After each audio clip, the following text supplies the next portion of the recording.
Assalamualaikum warahmatullahi wabarakatuh. Halo sahabat guru penggerak. Saya Andi Fitrawana Amalne, calon guru penggerak Angkatan 8 Kabupaten Jeneponto dari SMA Negeri 2 Jeneponto.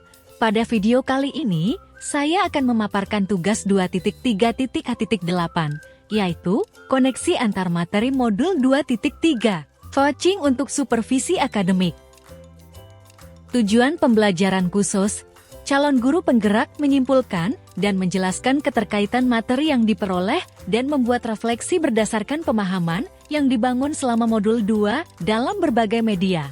Dan media yang saya pilih adalah media video seperti yang sahabat guru penggerak saksikan saat ini. Bagaimana peran Anda sebagai seorang coach di sekolah dengan materi sebelumnya di paket modul 2 yaitu pembelajaran berdiferensiasi dan pembelajaran sosial emosional? Ki Hajar Dewantara menekankan bahwa tujuan pendidikan itu menuntun tumbuhnya atau hidupnya kekuatan kodrat anak sehingga dapat memperbaiki lakunya. Oleh sebab itu, keterampilan coaching perlu dimiliki para pendidik untuk menuntun segala kekuatan kodrat potensi agar mencapai keselamatan dan kebahagiaan sebagai manusia maupun anggota masyarakat. Proses coaching sebagai komunikasi pembelajaran antara guru dan murid. Murid diberikan ruang kebebasan untuk menemukan kekuatan dirinya dan peran pendidik sebagai pamong dalam memberi tuntunan dan memberdayakan potensi yang ada agar murid tidak kehilangan arah dan menemukan kekuatan dirinya tanpa membahayakan dirinya. Peran sebagai seorang coach yang saya lakukan di sekolah adalah bagaimana saya menempatkan diri sebagai seorang pendidik yang dapat menjadi pamong bagi murid-muridnya sehingga pembelajaran lebih bermakna dan berpihak pada murid. Tentunya proses ini tidak lepas kaitannya dengan proses pembelajaran berdiferensiasi dengan mengakomodir kebutuhan murid-murid yang begitu beragam dengan memperhatikan kebutuhan belajar peserta didik berdasarkan minat, profil, dan kesiapan belajar melalui diferensiasi konten, diferensiasi proses, dan diferensiasi produk. Ini tidak hanya bagi murid-murid, akan tetapi bagi rekan sejawat juga, saya banyak berbagi satu sama lain mengenai kendala atau permasalahan di sekolah. Bukan hanya itu, dengan menerapkan pembelajaran sosial emosional menjadi hal yang sangat penting, bagaimana saya seorang pendidik dapat belajar mengenai kontrol emosi dan menjadi makhluk sosial yang baik. Selain itu, di dalam proses pembelajaran, melalui pembelajaran sosial emosional, saya menerapkan aspek-aspek yang penting untuk diperhatikan seperti menumbuhkan kesadaran penuh mindfulness, memahami, menghayati, dan mengelola emosi kesadaran diri, menetapkan dan mencapai tujuan positif pengelolaan diri, merasakan dan menunjukkan empati kepada orang lain, kesadaran sosial, membangun dan mempertahankan hubungan yang positif, keterampilan berelasi, dan membuat keputusan yang bertanggung jawab, pengambilan keputusan yang bertanggung jawab. Ketiga modul di atas begitu memiliki korelasi yang sangat erat. Bagaimana prinsip coaching dapat dielaborasikan dengan pembelajaran berdiferensiasi dan pembelajaran sosial emosional. Kemudian, bagaimana keterkaitan keterampilan coaching dengan pengembangan kompetensi sebagai pemimpin pembelajaran. Melalui keterampilan coaching yang saya miliki, keterampilan ini akhirnya membangun percakapan yang memberdayakan potensi murid rekan sejawat. Dengan memiliki paradigma berpikir coaching, ini meningkatkan peran saya di sekolah dalam hal pengembangan kompetensi sebagai pemimpin pembelajaran. Sejalan dengan filosofi pemikiran Ki Hajar Dewantara bahwa pendidikan itu menuntun murid sehingga dapat hidup sesuai kodratnya, yaitu kodrat alam dan kodrat zaman, baik secara individu maupun bagian dari masyarakat. Bagaimana saya dapat menggunakan prinsip coaching hadir secara penuh presensi, mendengarkan secara aktif, dan menggali pertanyaan berbobot? Dalam hal ini, murid sebagai coach. Saya sebagai pendidik diharapkan mampu membangun komunikasi positif yang memberdayakan murid-murid, menggali potensi, dan menguatkan hal-hal positif yang ada pada diri mereka, sehingga mereka dapat tumbuh secara dewasa dalam menyelesaikan segala macam hal yang mereka hadapi dan menemukan jati diri mereka. Selain itu, keterampilan coaching tentunya akan sangat berkaitan dengan rekan sejawat sesama guru melalui paradigma berpikir coaching, yaitu fokus pada coach, bersikap terbuka dan ingin tahu, memiliki kesadaran diri yang kuat, dan mampu melihat peluang baru dan masa depan adalah hal yang perlu saya miliki sebagai seorang coach. Salah satu alur yang digunakan di dalam coaching yaitu alur Tirta. Alur percakapan coaching TLRTA dikembangkan dengan semangat merdeka belajar yang membuat kita memiliki paradigma berpikir, prinsip, dan keterampilan coaching untuk memfasilitasi rekan sejawat agar dapat belajar dari situasi yang dihadapi dan membuat keputusan-keputusan bijaksana secara mandiri. Bagian 1. Pemikiran reflektif terkait pengalaman belajar. Pengalaman materi pembelajaran yang baru saja diperoleh. Dalam modul 2.3 ini, saya mempelajari tentang supervisi akademik yang bertujuan untuk pengembangan kompetensi diri dalam setiap pendidik di sekolah. Pendekatan yang digunakan adalah coaching yang memiliki 3 prinsip yaitu kemitraan, proses kreatif, dan memaksimalkan potensi. Kompetensi inti coaching yang harus dimiliki diantaranya kehadiran penuh presensi, mendengarkan aktif, dan mengajukan pertanyaan berbobot. Percakapan berbasis coaching menggunakan alur Tirta yaitu tujuan, identifikasi, rencana aksi, dan tanggung jawab. Terdapat 3 tahapan dalam supervisi akademik yaitu praobservasi perencanaan, observasi pelaksanaan, dan pasca observasi tindak lanjut. Emosi-emosi yang dirasakan terkait pengalaman belajar.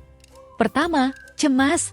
Sebelum mengetahui isi materi, dalam modul ini, saya sedikit cemas karena khawatir tidak mampu dalam memahami dan mengaplikasikannya. Kedua, tertarik. Setelah mempelajari dalam eksplorasi konsep, saya mulai tertarik dalam mendalami isi dari modul ini. Ketiga, optimis. Saya optimis untuk mampu mengaplikasikannya di sekolah tempat saya mengajar. Keempat, gembira. Saya merasa gembira saat mampu melakukan praktik coaching bersama rekan CJP dalam ruang kolaborasi dan demonstrasi kontekstual. Apa yang sudah baik berkaitan dengan keterlibatan diri dalam proses belajar? Saya mampu berkolaborasi dengan rekan sesama CJP saat mempraktikkan proses coaching menggunakan alur Tirta dan sesuai dengan prinsip coaching dalam ruang kolaborasi dan demonstrasi kontekstual baik berperan sebagai coach, maupun sebagai pengamat atau observer. Apa yang perlu diperbaiki terkait dengan keterlibatan diri dalam proses belajar?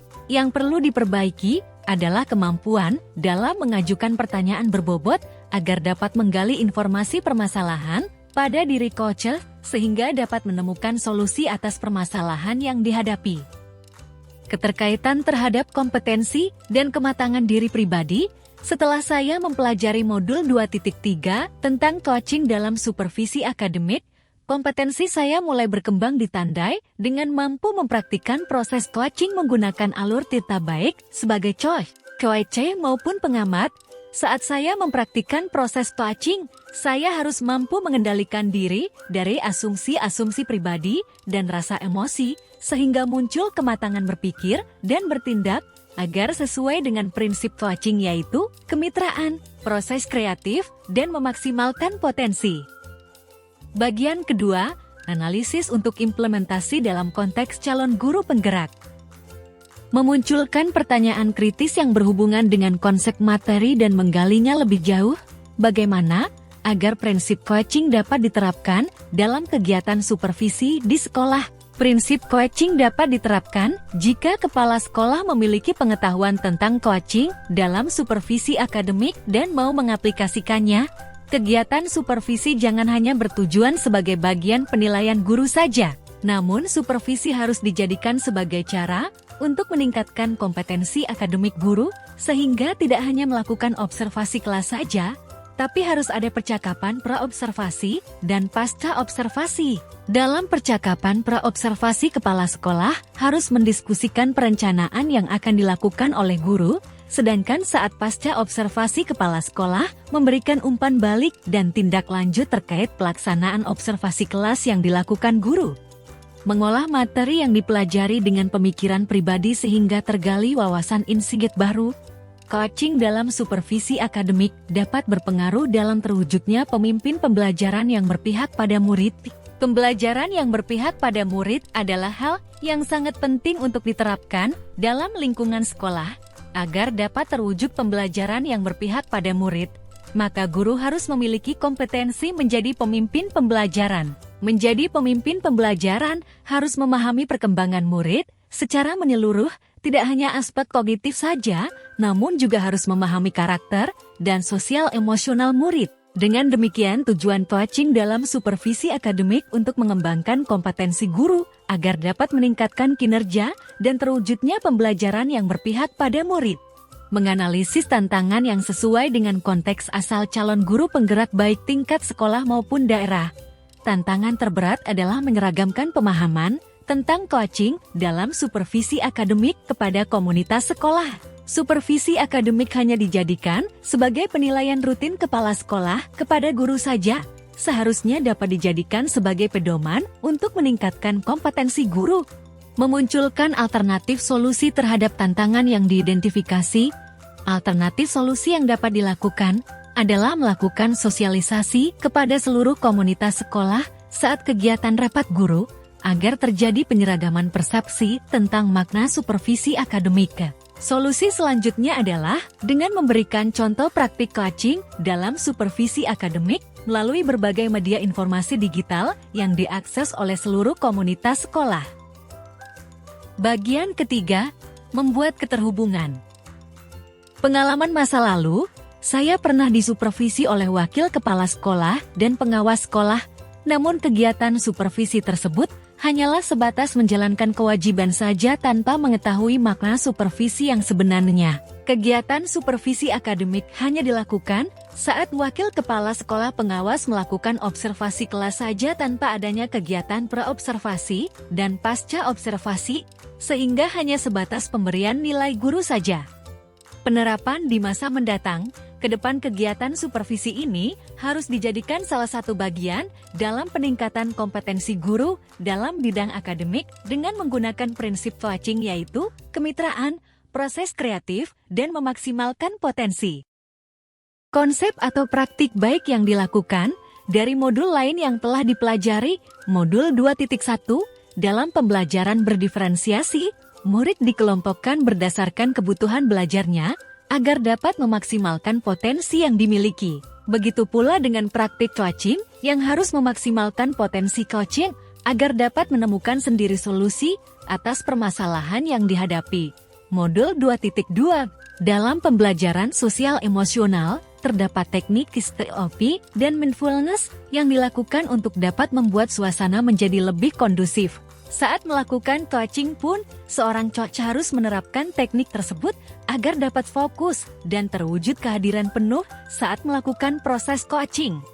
Informasi yang didapat dari orang atau sumber lain di luar bahan ajar pendidikan guru penggerak, faktor utama pelaksanaan supervisi akademik oleh kepala sekolah, kesadaran kepala sekolah akan kompetensi supervisi yang harus dijadikan semangat dan dukungan oleh para guru. Coaching yang diberikan kepala sekolah akan memberikan pengaruh pada proses pembelajaran sebagai sarana untuk membangun kinerja lebih maksimal dan kegiatan supervisi akan berjalan dengan nyaman. Sekian dan terima kasih. Demikian pemaparan saya mengenai koneksi antar materi modul 2.3 coaching untuk supervisi akademik. Semoga bermanfaat dan salam guru penggerak, tergerak, bergerak, menggerakkan.